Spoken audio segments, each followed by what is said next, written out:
안녕하세요. 오늘 저희가 함께 깊이 파고들어 볼 주제가 있는데요. 바로 예수의 세례 장면입니다. 근데 자료를 보니까 세례 그 자체보다도 그 직후에 일어난 세 가지 현상에 훨씬 더 집중하고 있더라고요. 하늘이 열리고 성령이 내려오고 목소리가 들렸다. 이 세 가지가 왜 예수의 정체성을 보여주는 결정적인 순간이었는지 오늘 한번 제대로 들여다보죠. 네, 맞아요. 보내주신 자료가 바로 마태복음 3장 16절과 17절을 분석하면서 이 순간이 그냥 단순한 의식이 아니었다고 강조하거든요. 뭐랄까, 하늘의 비밀이 공개되는 거대한 하나의 계시 무대였다, 이런 거죠. 각 상징이 품고 있는 의미가 생각보다 훨씬 깊어서 되게 흥미로우실 거예요. 좋습니다. 그럼 첫 번째 현상부터 시작해 볼까요? 하늘이 열렸다. 이걸 그냥 우리가 보는 저 파란 하늘이 갈라졌다 이런 뜻은 아닐 것 같은데요? 그쵸. 여기서 말하는 하늘은 하나님의 계신 영적인 세계, 그러니까 천국을 상징해요. 하늘이 열렸다는 건 그 영적인 세계의 문이 열리면서 땅에 있는 사람들에게 무언가 특별한 걸 보여주겠다는 신호인 거죠. 아, 일종의 사인 같은 거군요. 네. 자료에서도 에스겔이나 스데반의 예를 들잖아요. 절망적인 상황에 있던 에스겔에게 하늘이 열렸을 땐 하나님은 여전히 살아계신다는 희망의 메시지였고요. 순교하던 스테반에게는 위로의 계시였고요. 맞습니다.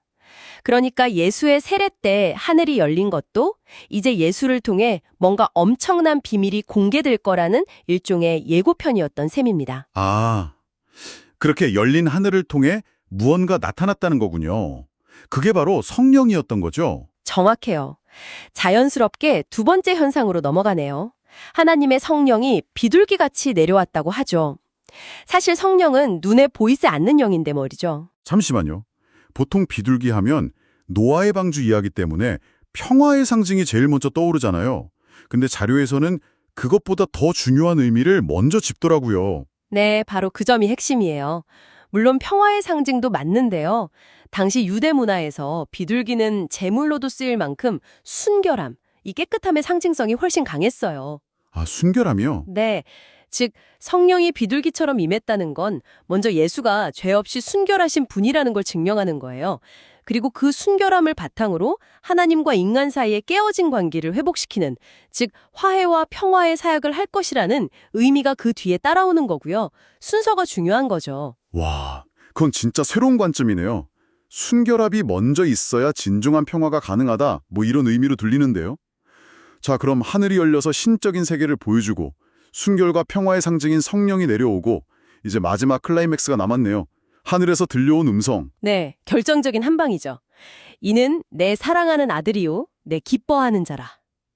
이 음성은 당시 사람들이 예수를 향해 가졌을 모든 의문에 대한 하나님의 공식적인 답변이었어요. 공식적인 답변이요? 네, 사람들은 그를 그냥 뛰어난 선지자나 랍비 정도로 생각했을지 모르지만 하나님께서 직접 그의 정체성이 아들이라고 선포하신 거죠. 와, 그 선포가 당시 사람들한테는 정말 충격적이었겠어요. 그냥 나사렛 출신의 목수라고 생각했던 사람한테 하늘에서 그런 음성이 들린 거잖아요. 그렇죠. 자료에서도 이 선포가 나중에 베드로가 했던 고백이랑 딱 연결된다고 강조하잖아요. 주는 그리스도시요 살아계신 하나님의 아들이시니이다. 이 고백이 바로 교회의 기초가 되거든요. 결국 예수의 세례 장면에서 벌어진 이 모든 일이 바로 이 고백을 이끌어내기 위한 하나님의 거대한 연출이었던 셈이에요. 예수는 누구인가라는 질문에 대한 가장 확실한 답을 보여준 거죠. 그렇군요.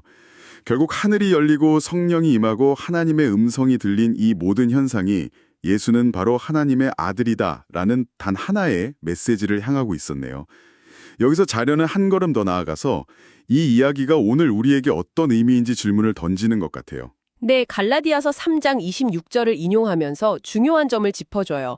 누구든지 예수를 하나님의 아들로 믿고 고백하면 그 사람 또한 똑같이 하나님의 자녀가 된다는 약속이죠.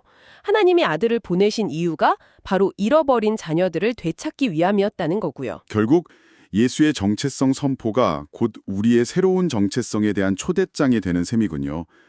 그렇다면 오늘 이 자료들을 통해 이런 질문을 스스로에게 던져볼 수 있을 것 같습니다.